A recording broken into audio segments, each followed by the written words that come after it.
ಆತ್ಮೀಯ H16 news ಅರ್ಥಾತ್ ಹೇ ಸೀತಾರಾಮಗೆ ಸ್ವಾಗತ. ನಾನು ನಿಮ್ಮವ MI ಅಥವಾ ಮಲ್ಲಪ್ಪ ಜೋತಾವರ್. ಆದ್ಮೇಲೆ ಈಗ ತಾವು ದಿನ ಸುದ್ದಿಗಳನ್ನ ಅದರ ಜೊತೆಗೆ ವಿಶೇಷತೆಗಳನ್ನ ನೋಡ್ತಾ ಹೋಗಿ ವಿಶೇಷ ಈ ಮೊದಲನೇ ಸುದ್ದಿಯನ್ನು ನೋಡಿ.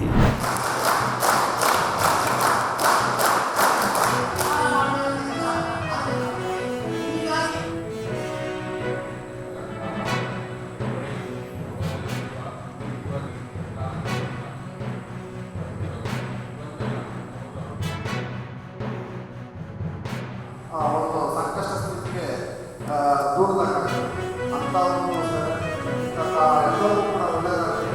ಮುಂದೆ ಕೂಡ ತಾವು ಕೂಡ ಇನ್ನೂ ಸ್ನೇಹಿತರು ಯಾರಾದರೂ ರೀತಿಯ ದುಸ್ಥಿತಿಗಳಲ್ಲಿ ಏನಾದರೂ ಒಳಗಾಗಿದ್ದರೆ ಅಂಥವನ್ನು ಕೂಡ ಸರಿಪಡಿಸಿ ಇವತ್ತು ಅಮೌಂಟ್ ರೀತಿಯ 2028 ಶುರುಗಳು ರೀತಿ ಮಾಡ್ತಕ್ಕಂಥ ಎಷ್ಟೋ ಜನ ಇವತ್ತು ಬಂದು ನಮ್ಮ ಸೇವೆಗಳನ್ನು ಮಾಡ್ತಿದ್ದಾರೆ. ಹಾಗೆ ಮುಂದೆ ತಾವು ಕೂಡ ಸೇವೆ ಮಾಡಿ ಇನ್ನೂ ಹೆಚ್ಚು ಕುಟುಂಬಗಳನ್ನು ನಮ್ಮ ಇಡೀ ರಾಜ್ಯವನ್ನು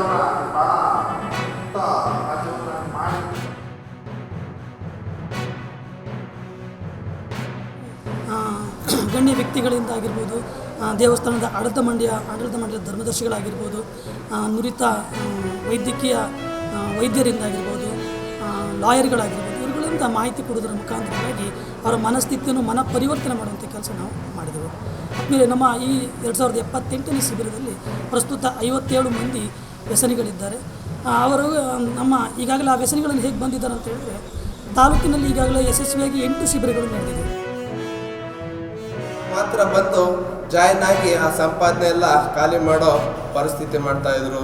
ಕೆಲಸ ಮಾಡಿದ್ದ ಅಮೌಂಟ್ ಕೂಡ ನಾನು ಮನೆಗೆ ತಲುಪಿಸ್ತಾ ಇರಲಿಲ್ಲ. ಸ್ನೇಹಿತರೆ, ನಾನು ಕುಡಿಯೋದು ಬಿಡಬೇಕು ಅಂತ ವೈಯಕ್ತಿಕವಾಗಿ ನಾನು ಪ್ರಯತ್ನ ಪಟ್ಟೆ.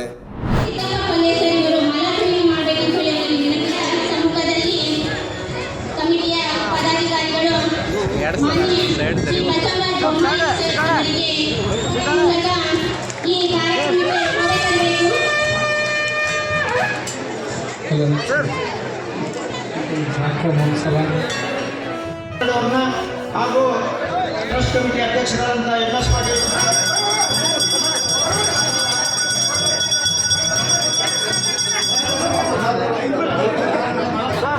ಸರ ಸೈಡ್ ಸರ ಅದೇ ಸರ ಅದು ನೀವು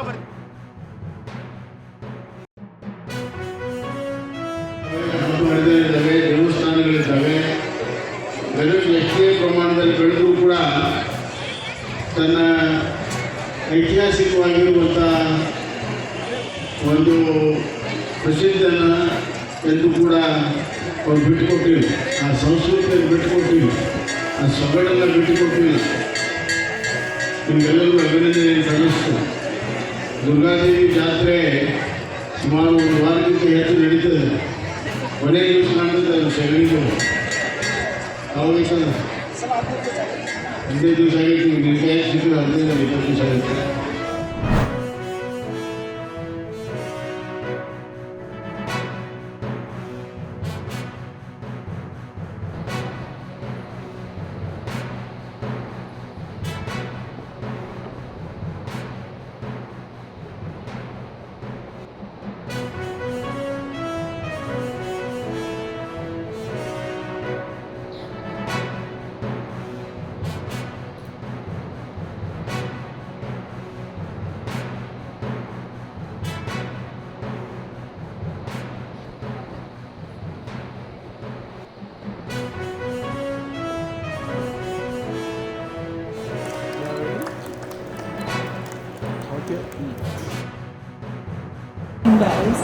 So it is good to see this spirit of partnership, good to see so many hospitals and so many organizations coming together, actually make sure on the ground that our workers are provided the best of their checkup and their care for us to work productive and daily workforce. We are satisfied and workers and then we will not only be healthy for themselves but also for the people who are in conditions together.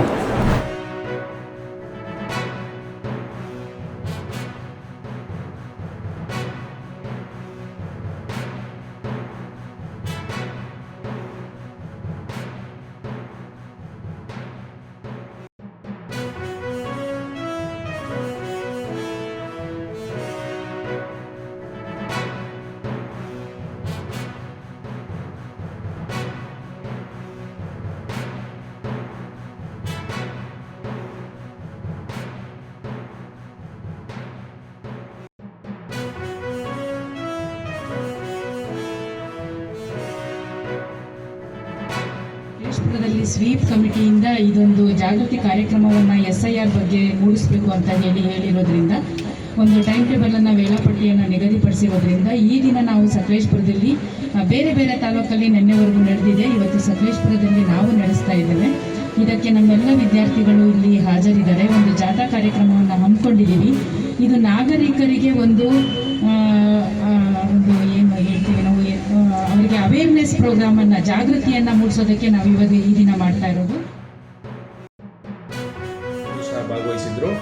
ಈ ಭಾಗವಹಿಸಿದಂಥ ಸಂದರ್ಭದಲ್ಲಿ ನಾವು ಈ ಸಂಬಂಧಿಸಿದಂತೆ ನಾವು ಪ್ರತಿಜ್ಞಾವಿಧಿಯನ್ನು ಬೋಧಿಸಿದ್ದೇವೆ. ಈ ಪ್ರತಿಜ್ಞಾವಿಧಿ ಬೋಧಿಸಿ ನಂತರ ಎಲ್ಲ ಮಕ್ಕಳ ಜೊತೆಯಲ್ಲಿ, ಸಾರ್ವಜನಿಕರ ಜೊತೆಯಲ್ಲಿ ನಾವು ಜಾಥಾ ಕಾರ್ಯಕ್ರಮವನ್ನು ಸಕಲೇಶಪುರ ಪುರಸಭೆಯ ಆವರಣದಿಂದ ದೇವಸ್ಥಾನದವರೆಗೆ, ಸಕಲೇಶಪುರ ದೇವಸ್ಥಾನದವರೆಗೂ ತೆರಳಿ ಪ್ರತಿಯೊಂದು ಬೀದಿನಲ್ಲಿ ಬರ್ತಕ್ಕಂಥ ಎಲ್ಲರಿಗೂ ಸಹ ಈ ಅರಿವಿನ ಸಂಬಂಧಿಸಿದಂಥ ಪಾಂಪ್ಲೆಟು ಮತ್ತು ವಿವರಗಳನ್ನು ಮಾಡಿದ್ದೇವೆ. ಅದರ ಜೊತೆಗೆ ಅಲ್ಲೇ ಹಂತ ಹಂತವಾಗಿ ಬೀದಿ ನಾಟಕಗಳನ್ನು ಮಾಡಿ ಇದರ ಬಗ್ಗೆ ಅರಿವು ಮೂಡಿಸಿದ್ದಾರೆ. ತಾವೆಲ್ಲ ಇಲ್ಲಿವರೆಗೆ ಸುದ್ದಿಗಳನ್ನು ನೋಡಿದಿರಿ, ಜೊತೆಗೆ ವಿಶೇಷ ಘಟನೆಗಳನ್ನು ಸಹ ನೋಡಿದಿರಿ. ಅದು ನಿಮಗೇನು ಅನ್ನಿಸ್ತು? ನಿಮಗೆ ಲೈಕ್ ಮಾಡಿರಿ, ಶೇರ್ ಮಾಡಿರಿ, ಕಾಮೆಂಟ್ ಮಾಡಿರಿ, ಜೊತೆಗೆ ಸಬ್ಸ್ಕ್ರೈಬ್ ನಿಲ್ಲಿಸ್ಬೇಡ್ರಿ. H16 ನ್ಯೂಸ್ ಅರ್ಥಾತ್ ಈ ಸಿದ್ದರಾಮಯ್ಯ ಸತ್ಯದ ಕೈಗನ್ನಡಿ ವಂದನೆಗಳು.